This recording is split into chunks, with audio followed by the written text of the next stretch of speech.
హైదరాబాద్లో మూసీ నది ఉగ్ర రూపం దాల్చింది. ముసారంబాగ్, పురానాపూల్ వద్ద మూసీ ఉధృతంగా ప్రవహిస్తోంది. జియాగూడ, పురానాపూల్ రోడ్డు జలదిగ్బంధమైంది. దీంతో రాకపోకలు నిలిపివేశారు అధికారులు. పలు ఇళ్లు నీట మునిగాయి.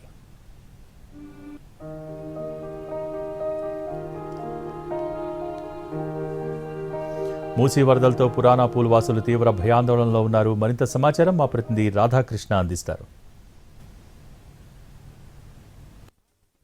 వద్ద మూసీ ఉద్రిక్తంగా ప్రవహిస్తుంది. ప్రమాదకర స్థాయిలో ప్రస్తుతం అయితే ప్రవహిస్తున్న తీరు మనకు కనబడుతుంది. దాదాపు 13 నుంచి 14 ఫీట్ల మధ్యలో మూసీ వరద అనేది ప్రవహిస్తున్న తీరు మనం చూడొచ్చు. కూడా ప్రధానంగా ఉస్మాన్ సాగర్ అలాగే హిమాయత్ సాగర్ సంబంధించిన గేట్లు పూర్తి స్థాయిలో ఎత్తివేయడంతో అక్కడి నుండి వస్తున్న ఈ నీరు మొత్తం కూడా ప్రస్తుతం పురానాపూల్ మీదుగా నాగోల్ నుంచి అంటే ముసరంబాగ్ నుంచి నాగోల్ మీదుగా సూర్యాపేట వరకు కూడా ఈ నీరంతా కూడా వెళ్తుంది. అక్కడి వరకు కూడా ప్రస్తుతం మనం చూడొచ్చు ఆ వరద ఉధృతి ఎంతవరకు ఉందనేది. ప్రధానంగా చుట్టుపక్కల ఉన్న పరివాహక ప్రాంతాలన్నీ కూడా పూర్తిగా మునిగిపోయాయి. ఒక దుర్గామాతకు సంబంధించిన అక్కడ ఒక దుర్గామాతకు సంబంధించిన ఈ నవరాత్రుల్లో భాగంగా ఒక మందిరాన్ని అక్కడ ఏర్పాటు చేశారు. ప్రస్తుతం అక్కడ దుర్గామాతకు సంబంధించిన ఆ మండపం మొత్తం కూడా పూర్తిగా మునిగిపోయి ఉంది మనకు కనబడుతుంది అక్కడ. అలాగే ఆ మండపం తోటుగా మిగతా చుట్టుపక్కల ప్రాంతాల్లో ఉన్న దేవాలయాలన్నీ కూడా పూర్తి స్థాయిలో మునిగిపోయాయి. అలాగే ఆ చుట్టుపక్కల అంటే పరివాహక ప్రాంతం ఏదైతే కనబడుతుందో మూసీ నదికి సంబంధించి ఆనుకొని ఉన్న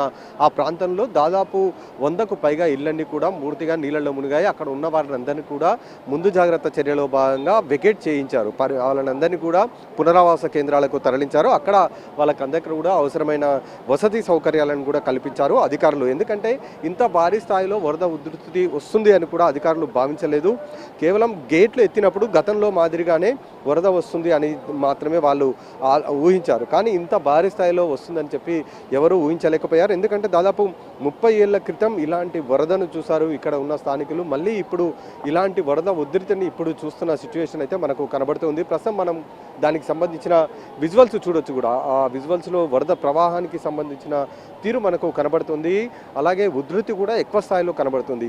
దీని ఎఫెక్ట్ ద్వారానే ప్రస్తుతం ముసరంబాగ్తో పాటుగా మిగతా చాదర్గట్టు వద్ద ఉన్న కింద ఉన్న బ్రిడ్జ్ ఈ రెండు కూడా పూర్తి స్థాయిలో మునిగిపోయాయి. ఆ బ్రిడ్జ్ పైనుంచి ప్రస్తుతం వరద పారుతున్న సిచ్యువేషన్ అయితే కనబడుతుంది. అలాగే పరివాహక ప్రాంతాల్లో ఉన్న ప్రజలని ముందస్తు చర్యల్లో భాగంగా వెకేట్ చేయించడంతో ఎక్కడ కూడా ఎలాంటి ప్రాణాపాయం మాత్రం జరగలేదు. కేవలం వాటర్ మొత్తం కూడా కాలనీలోకి చేరుకున్న సిచ్యువేషన్ అయితే కనబడుతుంది. అలాగే పురాణపూల్ వద్ద ఉన్న ఒక టెంపుల్లో పూజారి కుటుంబం మొత్తం కూడా